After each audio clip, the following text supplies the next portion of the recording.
I'm Lieutenant Williams, a police officer attached to the Juvenile Division. I'm on my way to Monroe Junior High School to talk to a group of young people. But sometimes there are dangers involved that never meet the eye. Let's take the case of Jimmy Barnes. Jimmy played baseball all afternoon, and he didn't feel like walking home, so he decided to thumb a ride.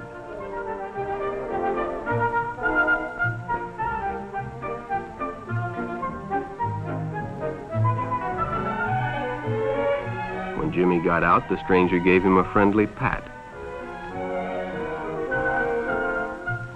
Then he told him he'd see him again, as he always drove by the park on his way home.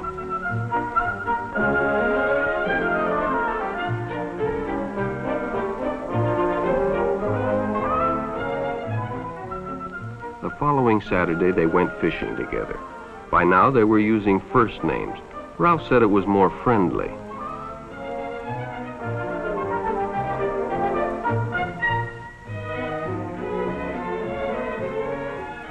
Jimmy hadn't enjoyed himself so much in a long time.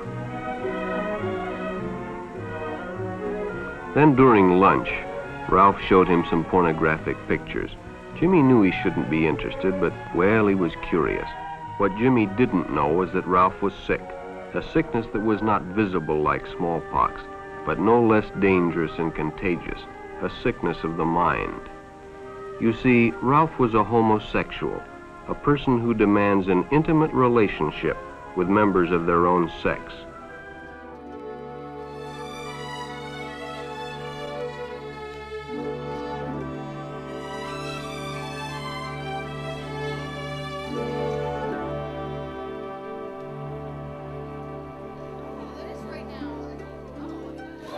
There's a way to make an entrance. This is my destiny. It was now a conspiracy of witches. Download Veely today.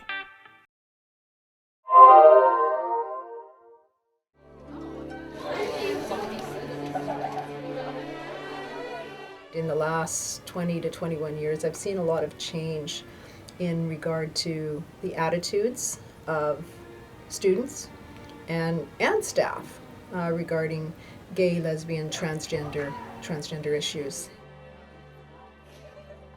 My heart swells with pride when I think about Pat and the struggles that he's faced and some of the unkind remarks that he's endured from people.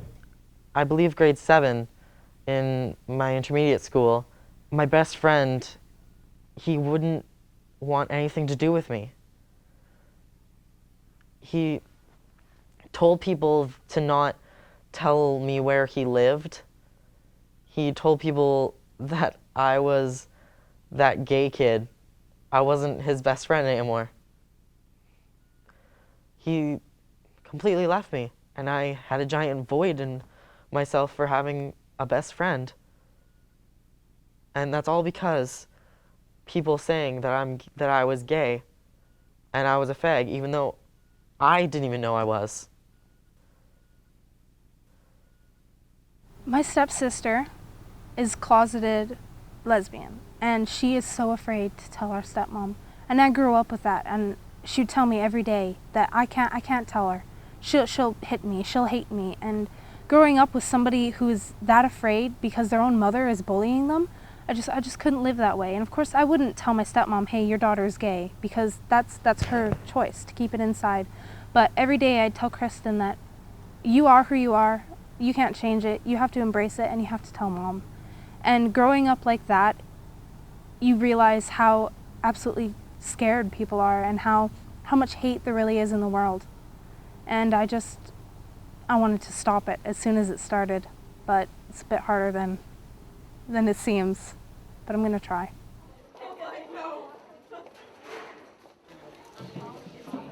We have a lot of kids who support their friends who have come out to their parents or are trying to come out to their parents, and so these lesbian, gay, transgendered, bisexual students rely a lot on their allies. GSA is also a group of kids that are trying to create change within the school.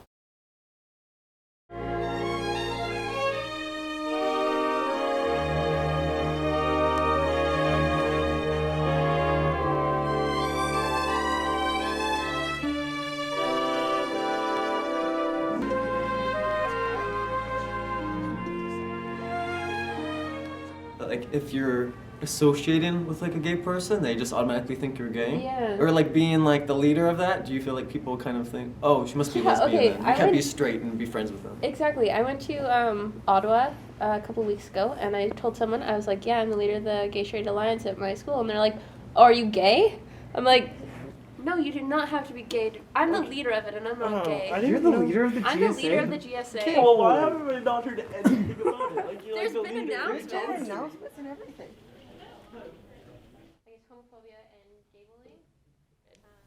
Outside of this room, it's scary. I've had worse than just names called to me. I've been physically abused because of it, because there's probably many more students in this school that are in the closet, and they don't want to come out, and they should be able to. They should feel safe enough to come out to their peers. Our district has been extremely supportive in helping, or giving us the venue and allowing us to have these meetings. May the 29th, me and Caitlin Roberts and Taylor are going to be going to the school board to talk to them about getting a anti-discrimination policy against LGBTQ youth.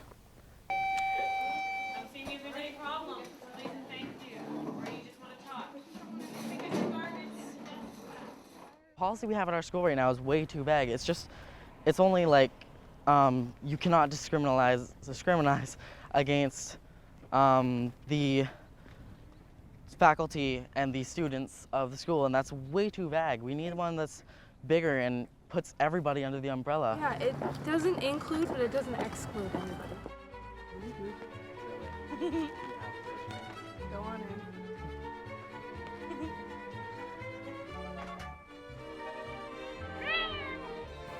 When I was in the public school system, that was the late 70s, early 80s, there was no question. You didn't talk about being gay. It was one of these things that if you talked about it, you drew attention to yourself. So you tried to do anything you could to stay away from that, because it went hand in hand with being bullied.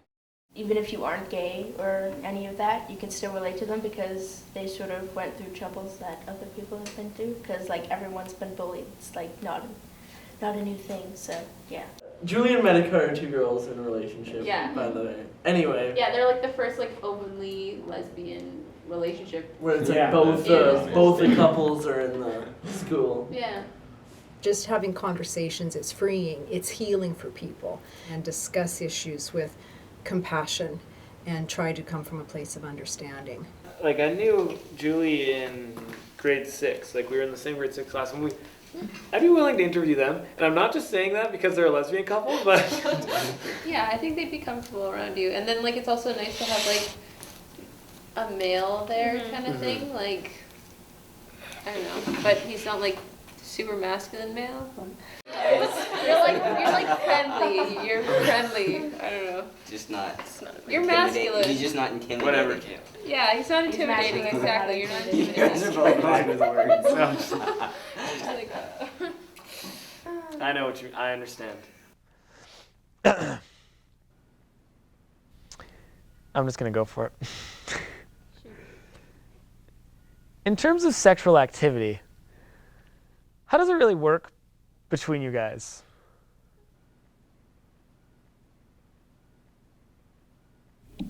Like dildos? Mm-hmm. Yeah, we're not really legal to buy them, but not that we have one.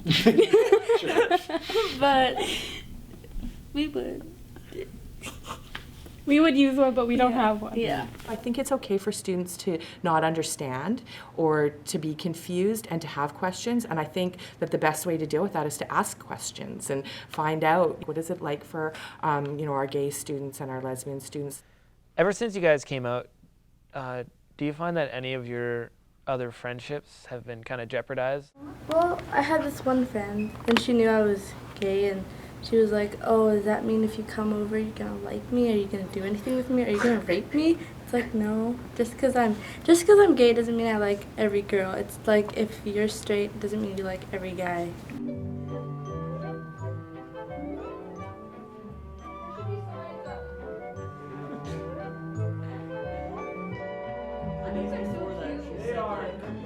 So Leo We need a picture, is dude. a transgendered grade 8.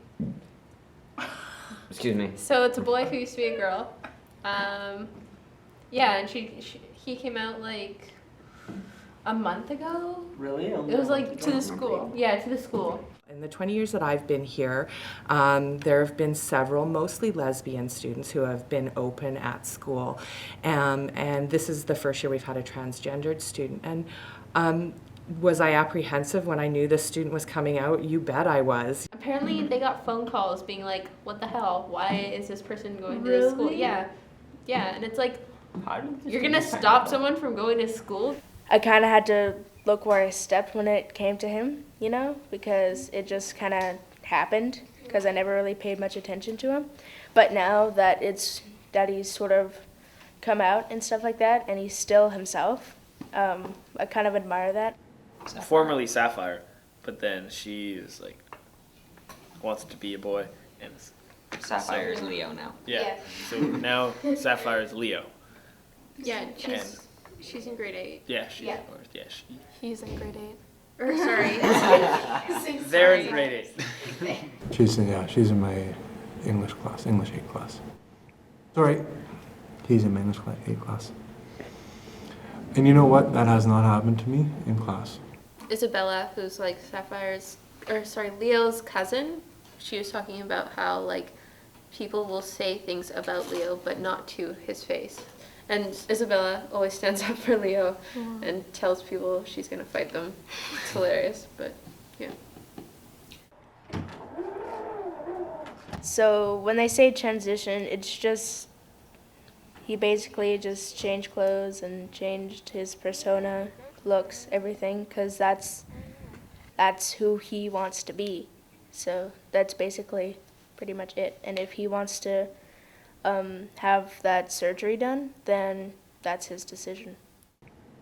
The students of Hope Secondary, they've been educated around the transgender issues prior to Leo disclosing that he was no longer Sapphire. Like I felt weird that they made an announcement. They came into all the schools and they said they came into all the classrooms, and they said we have a student that's transitioning, and it was just like, okay, but it was like, why do we have to know this? Like, this is such a personal thing for him. Like, I guess maybe the name change. I didn't.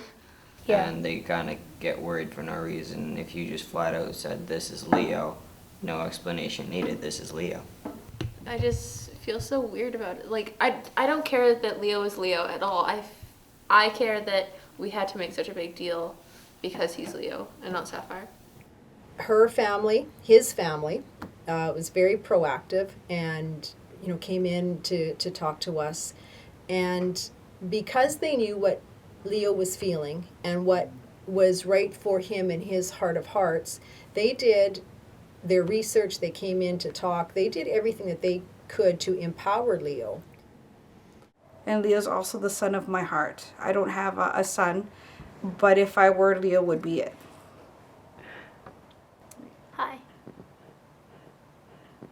Ignorance is what breeds this fear, and that's where bullying comes from. So I think everybody's faced it at one point in time or another. But again, we should be evolving and moving beyond that. You'd think. My dad's homophobic, like insanely. Yeah. And all the times like gay bashing, I'm just kind of sitting there kind of like, shut up. My dad, he just wants that perfect son that's going to get that girlfriend, or I believe that's what he would want. My mom is really supportive, actually. She sticks up for me a lot and just supports me, and she's happy as long as I'm happy. So. Both my parents know about it. My dad doesn't really mind, and my mom just thinks I'll get over it someday. Leo's side of the family knows, our side of the family knows that Leo is now Leo. On our side, everybody's accepting. It's not a big thing. It's like, okay, whatever. Unfortunately, on Leo's side, not everyone is. And that is the sad truth. I know that we have students whose parents are not pleased that we are being so accepting about having especially a transgendered student in our school. And I don't have an answer for that because I'm puzzled by that.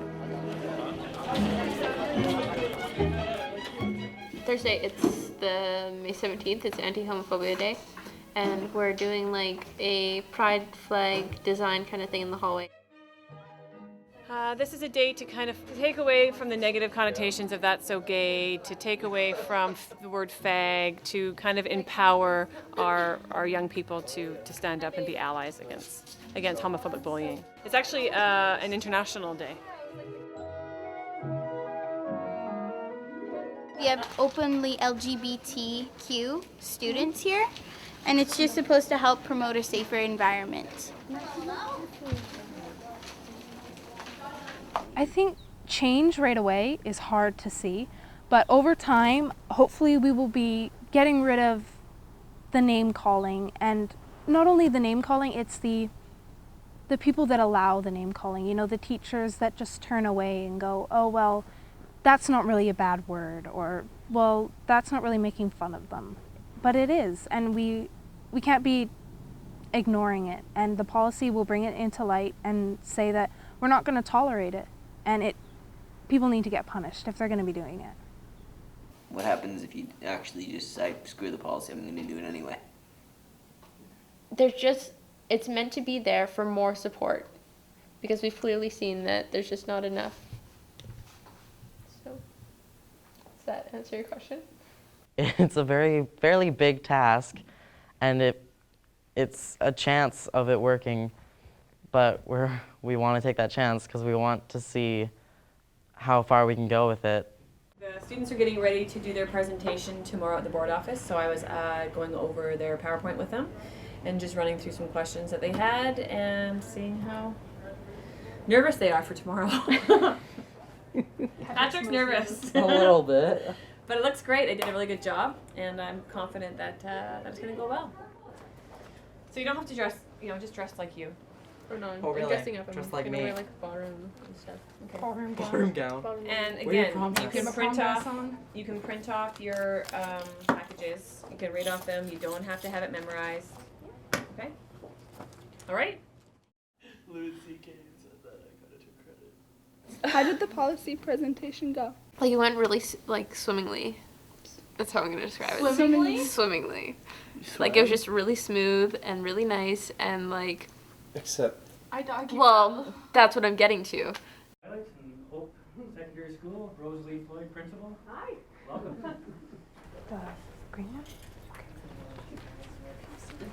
My name is Caitlin Roberts. I am in grade 11. This is Taylor Smith. She's in grade 12. She's graduating this year. And Patrick Rosari, who's also in grade 11.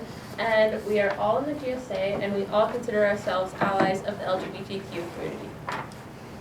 LGBTQ standing for lesbian, gay, bisexual, transgendered, or two-spirited, and questioning. A lot of the LGBTQ students in our school find that they are often excluded, and so we're there to help make them feel included, and just a support system, really. That's what we are. We're all allies. We suggest a zero-tolerance approach pertaining to the Code of Conduct. We believe students who harass others because of their gender, identity, and expression should face suspension and mandatory education on the issues of LGBTQ. I have friends that have been physically harassed and threatened with things that would not be appropriate to say to anyone in any circumstance, based purely on uncertainty to their sexuality. They've come out of the closet, then gone right back in because of homophobia.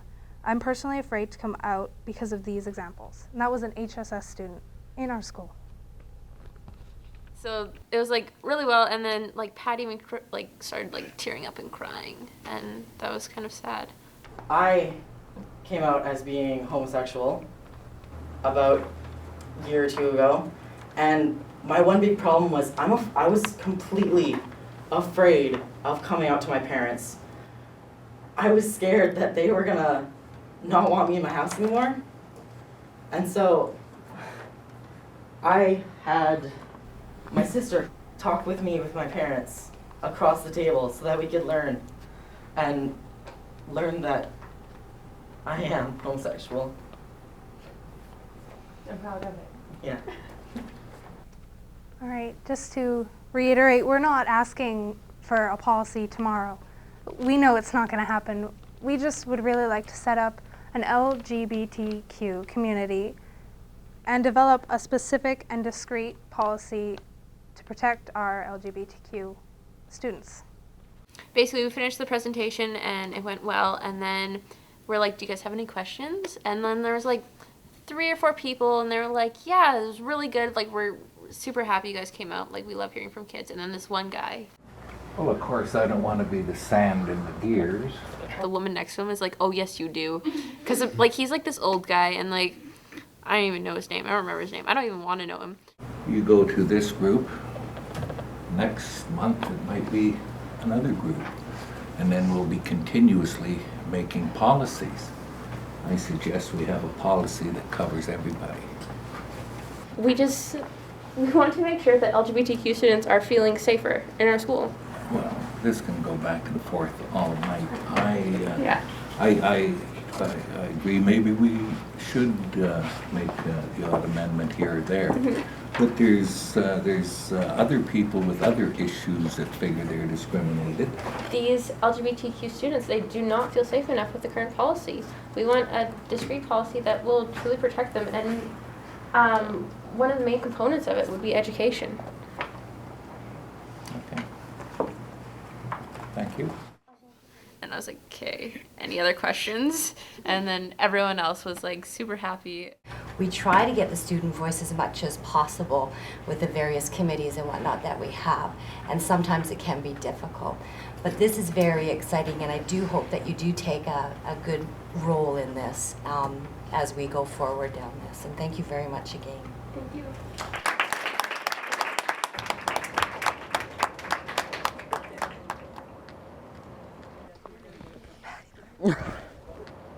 He's Patrick, the one that we gave birth to, so he hasn't changed any, just because of his sexual orientation. I'll be honest, it took me a little bit to get used to it, but I'm fine with it, and I have no issues with it whatsoever.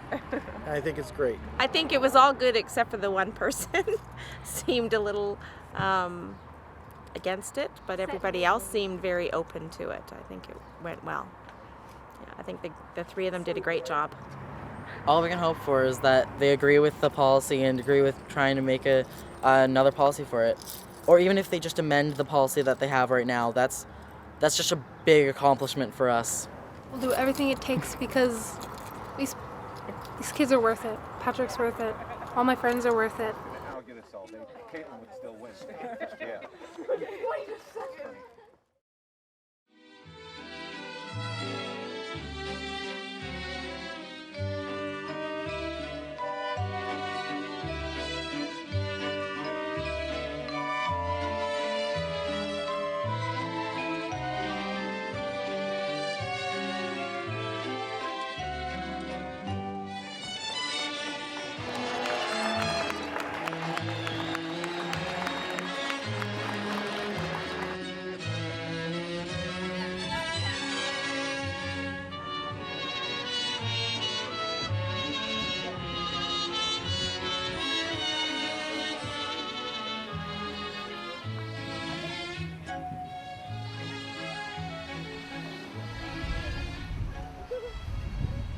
We have a long way to go. I still have kids that don't feel safe here. I have kids that have come here and left Hope Secondary because they didn't feel safe or supported. I have kids that wish we taught, when we do the sexual education unit, why aren't we incorporating same-sex couples into that?